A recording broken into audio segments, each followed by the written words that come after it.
like a mixed. It's like Big Don dressed as Spider-Man.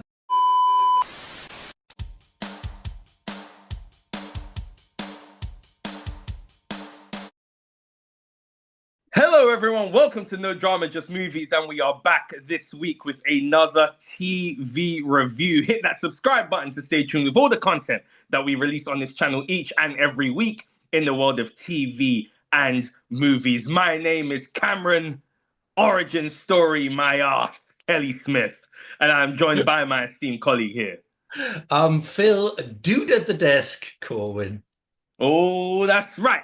We are here today to review none other than your friendly neighborhood Spider-Man episodes 3, 4, and 5, because this is a amazing release schedule for this show, multiple episodes at once. And that's the part I want to open with here. The multiple episodes at once, I think, for me, is a success. Okay. I don't know if it's going to, what it's going to reflect in terms of viewership, but for me personally, I think it's a success. Why? Because I think that if these episodes were released individually week by week, I think there is a bit more room for, okay, this kind of feels like it's not as, things aren't happening as quickly. Something, it just kind of drops a little bit. Whereas being able to watch all three of them back to back, which is what I did. I know different people have, different viewing patterns for this series, but I think it helps because I think it helps, progress the story. You feel like you're watching a good chunk of the story. Whereas these half-an-hour episodes, I don't really think, if it was week by week, that is as fun. I kind of felt like that a little bit with X-Men 97, even though that's incredible. But I would have wished that was more than one episode. How did you find watching all three?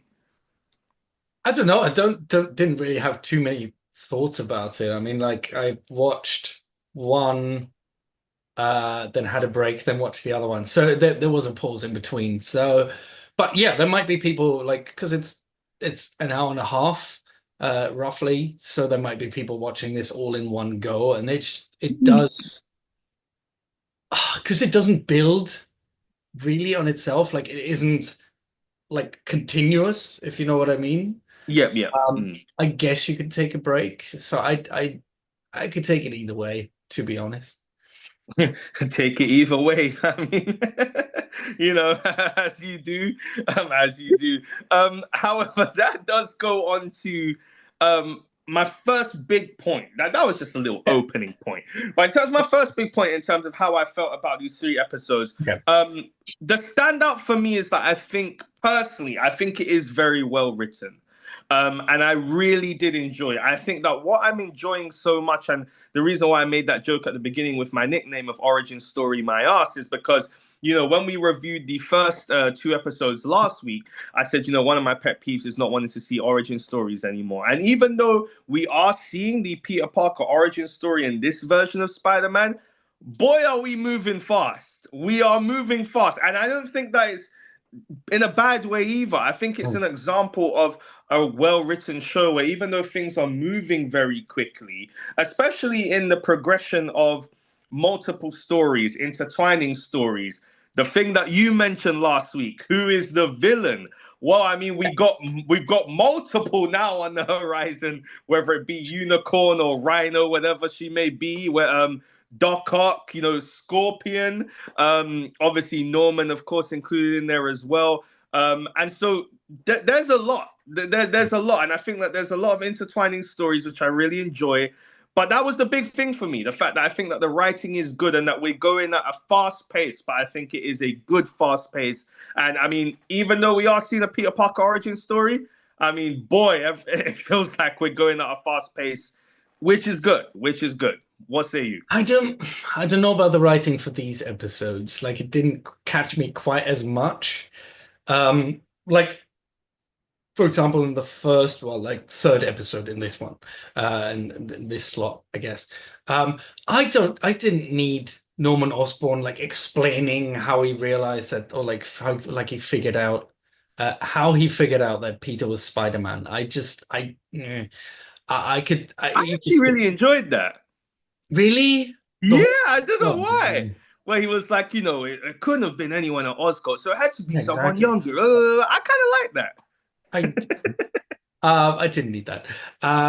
Also, yeah, it is good to kind of what I wanted was like an overall villain, and now we've seen a little bit like the same symbol on these I guess daily villains or weekly villains or something, or like villain of the episodes. So there is something to tie them together, which I liked a little bit more. And for that reveal that it's good friend Doc Ock, sorry, was kind of fun. Um, but I kind of wanted a little more of that, more from that, not a direct reveal in like in the first episode that this is Doc Ock pulling the strings, uh, which good for an octopus to pull strings. That's fun. Um, but just a hint that there's someone like in the shadows who like supplies these people with their weapons. Someone there that like you know is the Uber boss, the big bad. Um, so I'm having my yeah. Also, like when it comes to the writing, like the second episode of this one, so episode four, um, was I think the weakest for me, to be honest. Because it did feel a lot more like Norman Osborn's episode. Like this whole idea of what suit is Peter going to wear, and like Osborn like trying out different suits on him. It felt I like the idea in itself. Spider-Man like trying to find himself and what kind of Spider-Man he's going to be. Uh, but that's the point. It should have been, I think, Peter's choice. Uh, I don't know what you think about that, but for me, it should have been Peter's decision and Peter's like internal conflict about who he wants to be or who he thinks he's supposed to be. It felt like kind of it's Norman's story, and it's his problem to solve, which Peter kind of disappeared in that. But what did you think about that? Any thoughts? It's interesting you said that because I think that when, for example, you made the point just then of, it should be Peter's decision and, should be him pulling the strings there. I think that is where we are leading. I think, and this is another thing about, these three episodes, the MCU parallels, and almost like truly like a multiverse story. Similar to how we talked about how, with What If it was taking, these things that we've seen and these things that we know from various parts of the MCU and, flipping it on its head and doing these alternate versions that actually hit home in some of the episodes, at least. You get that here. And the reason why I bring that point up, for example, for what you're saying about Norman, is because similarly to how I think is it in at the end of Homecoming? I can't remember what Spider-Man movie it is where, Peter goes to he declines the Iron Spider suit at first from Tony and says, I'm not ready for this. I just want to be a friendly neighborhood Spider-Man. And Tony's actually proud of that. I Mm. feel like here we might be going in the opposite direction where he eventually will say to Norman, I'm going to change my mind and I'm going to be me.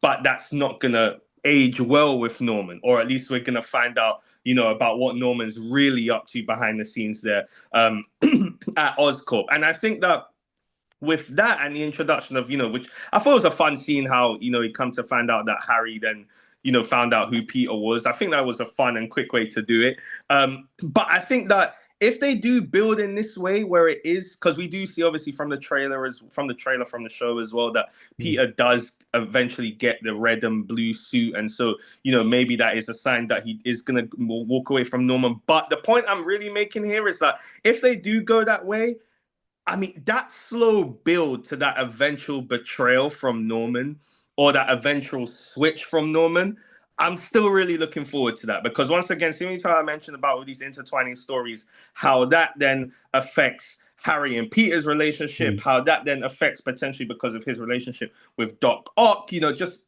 the intertwining stories. But that betrayal is going to be something, and I hope they're able to pull it off well. Yeah, maybe. Is that confirmed? I'm wondering now because I keep obviously thinking it's Norman Osborn. He's going to get evil at some point, but is that confirmed that he's going to be Probably Goblin or something. Not confirmed that I know, but I'm pretty sure he's gonna turn. I mean, even from in the credits, when the show ends and they're showing the credits, Mm. the after credits, even with the shots they have there, they have these like comic booky art style shots. Mm. Even the shots they have there of Norman, he looks very sinister, very angry, very, bad guy. Just And so so I'm assuming they're gonna go that way. It's not confirmed though.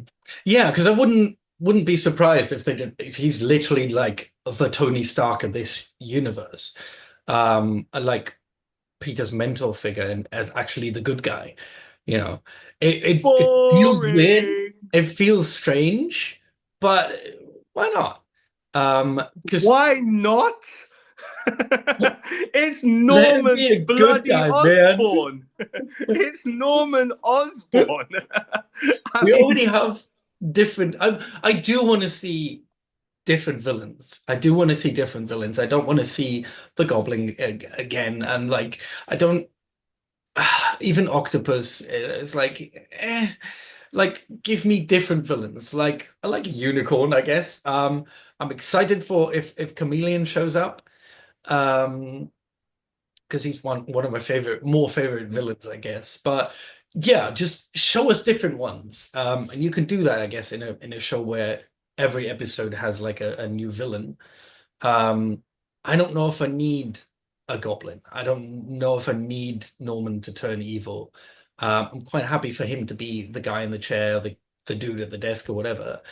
And like him and Harry working together, uh, helping out.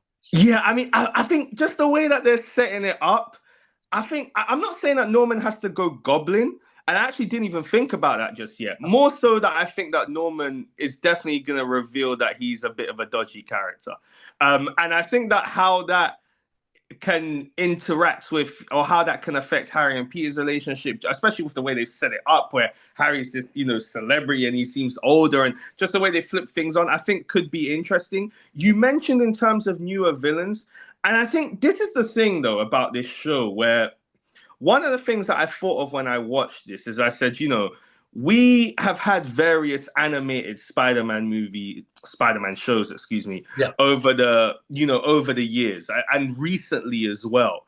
But this now I think is being set up to be the definitive animated Spider-Man show of this next generation.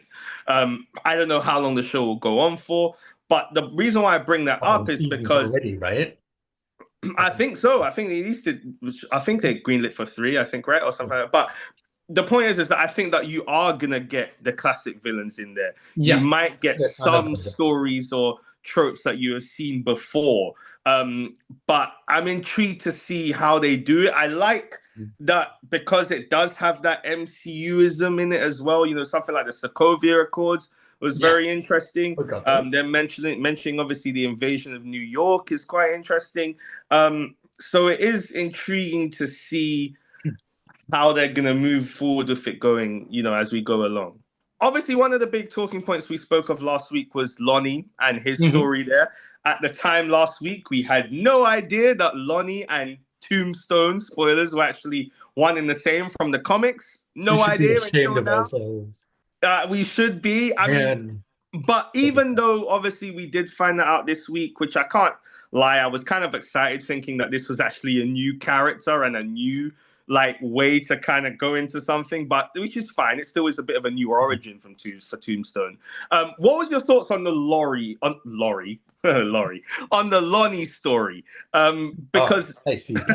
that guy, because still a big part. And what do you think we're building to here? Obviously, we kind of get hints, but what was your thoughts on that? So I didn't care at first, or not too much, because it felt like Lonnie's story was very removed from the rest, from like Peter, our main guy, right? Mm. It felt like in itself interesting, the guy who joins the gang to protect his little brother, and like now he's stuck in it, and his like schoolwork suffers, and you know, it is an interesting and intriguing story, but felt like, can we tie it to Spider-Man somehow, since this is not friendly neighborhood Lonnie? It's Friendly Neighborhood Spider-Man, right? And then he was revealed as Tombstone, although I like wonder how the hell do you get from, got stuck with a knife because he saved someone's life, to let's call him Tombstone. Um, but it is like, oh yeah, finally, okay, now I know why they focused so much on him. And maybe if I had looked up this name before, it would have We made would have known why. everything. I would have gone like, okay, show me more of Lonnie, and um, I wonder if that was the idea behind it, that the writers thought, oh yeah, if we call him Lonnie, something, um, Lincoln? Is it Lincoln, Lincoln? yes, thank you. Yeah. Everybody will know who that is, and they'll want to follow this guy anyway because they'll know what's coming out of it. Um, but yeah, I wasn't one of those people. Now I am. But I'm Yeah, yeah. I mean, I'm still invested in his story. I really am invested in his story, actually. Mm, Because I guess initially the route that I guess they was going down was this idea that this guy who comes from a deprived um, community, comes from, more of a poorer background, where he grows up. I think it's in Harlem he is, I think that we were getting this idea that he would be led into this gang lifestyle. I gotta admit, I hated how he got into the gang. I thought that it was a dumb, dumb, dumb idea. Like the fact that I just it just didn't feel realistic to me that someone would say their solution, the thing that they would come up with out of the blue is let's do a trade. mm, You leave my brother alone, I'll take his place. That just didn't feel realistic to me. Maybe I'm wrong, but mm. it felt like this guy who is trying to stay out of trouble. Saw already how his mum and dad responded to it, to Dre getting arrested. This guy who does have this promising career ahead of him would just be like, yeah, the answer to this is I'll take his place and I'll be in a gang. I don't know. That I don't know. What do you think of It might have been better if they had set up that Big Don is actually trying to get Lonnie, right? That he's like using the little brother as bait, but actually wants, the football star, the guy who's a bit older and can actually do stuff. Uh, that? but they didn't, right? They didn't mention that. It was very kind of out of the blue. And it did feel a bit cliche, this whole idea of um that's how he gets into the gang by like volunteering Mm. to go in his brother's place. So I can see your critique. I can, yeah, I get it a bit. But they had to I don't know what how they could have gotten him into the gang otherwise, because he didn't seem like the kind of guy who would join a gang. You know what I mean? Yeah, that's the thing. I mean, any other thoughts that you have from these three episodes? Um, just little I want to give some appreciation to the fact that you dressed up like Spider-Man with a little Big Don haircut as well, like a mix. It's like Big Don dressed as Spider-Man. So mean, I mean, thank you. making an effort for these reviews now. I Of the definitely am. costumes. Okay. Uh, Um, okay. but other than that, no, I think I'm good. Yeah, I mean, well, I think then it is that time then of this review for us to give our icy review scores for episodes 3, 4, and 5. So we're gonna go straight over to you. Let's do it. Episode 3, what icy score will you give this out of 10? This was a better one of those three, so I'll give it a 7 out of 10. Um, yeah, I'll leave it at that. Well, and I'm gonna go for 8 ices out of 10 for episode 3. Loved it, loved it, loved it some more. So episode 4, how many ices will you give this one out of 10? This was the absolute weakest, because it spent too much time on like Norman stuff, and I got a bit not bored, but yeah.